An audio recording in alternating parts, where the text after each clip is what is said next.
आणि तसं बी आता माझ्या दुखण्यापेक्षा तुमचं दुखणं मोठं आहे.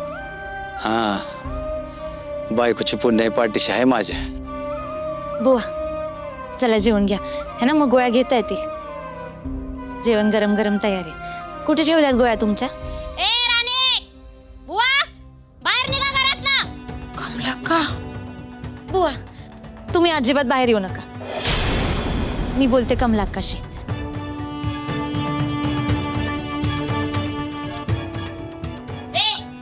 बाहेर निघायचं, घरात ना बाहेर निघायचं. कमलाक्का आज भाडं देणार होता ना माझं? कुठं आहे माझं भाडं? कुठं आहे? अहो एक नंबरची लबाड माणसं आहे ती. हा 2 महिने झालं भाडं देतो म्हणताय नुसतं. आत्ताच्या आत्ता बाहेर निघायचं. चला माझ्या घरात राहायचं नाही.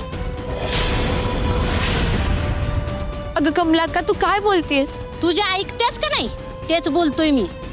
काय ग संध्याकाळपर्यंत भाडं द्यायचं कबूल केलं होतंस ना?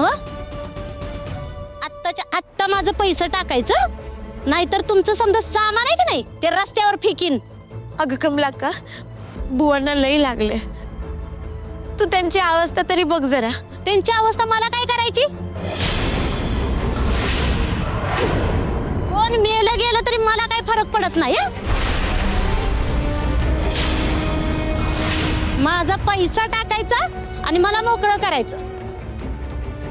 चला निघा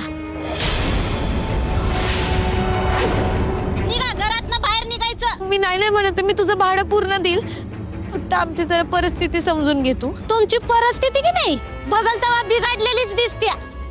आणि जर मी ह्या समद्यांची परिस्थिती बघत बसलो तर मला दे माय करत भीक मागायची पाळी येईल माझ्यावर. कमला का असं काय करते? ते काय मुद्दाम करतात का? वाईट टाइम तरी दे की त्यांना. ए चोंबड्या, होय माग मधी बोलायचं नाही. आम्ही बघून घेऊ आमचं आम्ही काय करायचं ते. चल हो माग. आम्ही देणारच होतो ग तुझं पैसे. ह्यांनी गोळा बी केलत, पण चोरांनी सगळं पैसे चोरून नेलं ग कमलाक्का. हा चोराने लुटून नेलं. अगो बया बया बया, ही जी नाटक आहेत की नाही ती मला चांगलीच माहिती आहेत.